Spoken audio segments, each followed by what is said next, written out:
this is the 100th video you are watching on how to be productive. Well, you know, the truth is, watching videos without actually changing would never make you productive. I mean, you are still basically just doom scrolling through the videos, thinking I'll be productive but not actually doing anything.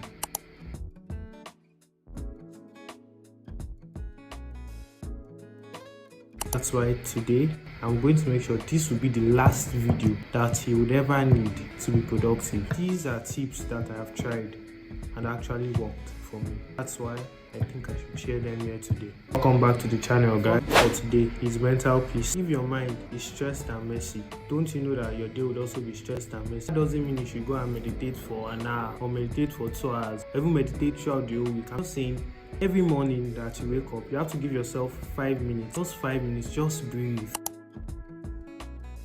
It's like clearing the RAM of your brain before you start your day.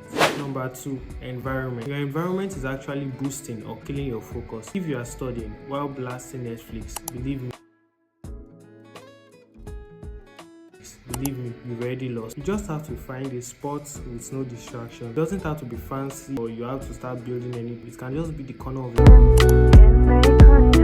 As long as your brain knows, once I'm here, I need to focus, I need to work. Plan small, not big.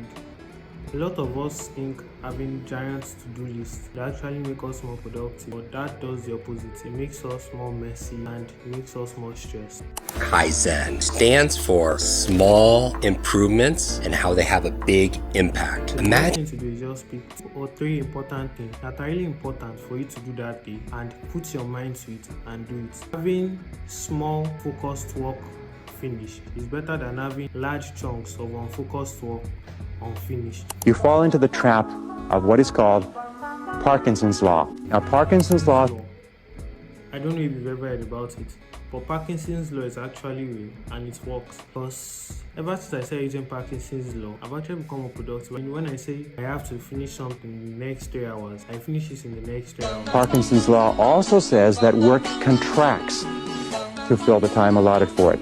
If you have 8 hours of work to do, and because of an emergency you have to have it done in 2 hours, you will get it done in 2 hours. When I'll just like, okay, I need to study this, then I'll start studying. No fixed time, and before you know it, I know I'll see that I've spent my whole day studying one concept. But now, using Parkinson's law, my days have become more organized and I've become more productive. The last tip I'm going to be leaving for you today is recharging right.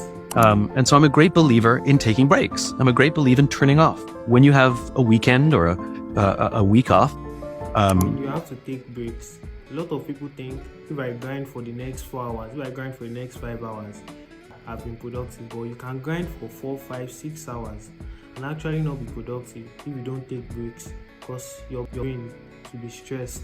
So you can use something like the Pomodoro technique. Using Pomodoro's technique, which is studying for a certain amount of time or doing whatever for a certain amount of time and then giving a short break, not a break that will be long enough to get you distracted, but a short break that is just enough for you to recharge, works.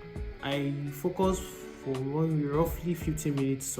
First 15 minutes I'm going to study, then the next 10 minutes of this 1 hour I'm going to use it to recharge my brain. I can just listen to music, maybe take a stroll. So recharging works because it declogs your brain. Focus zones, short deadlines, and recharging right are tips that really work and help people boost their productivity. Drop focus mode in the comments if you are going to try these tips for the next 1 week and if they actually helped you. Thank you guys for today. Let me guess,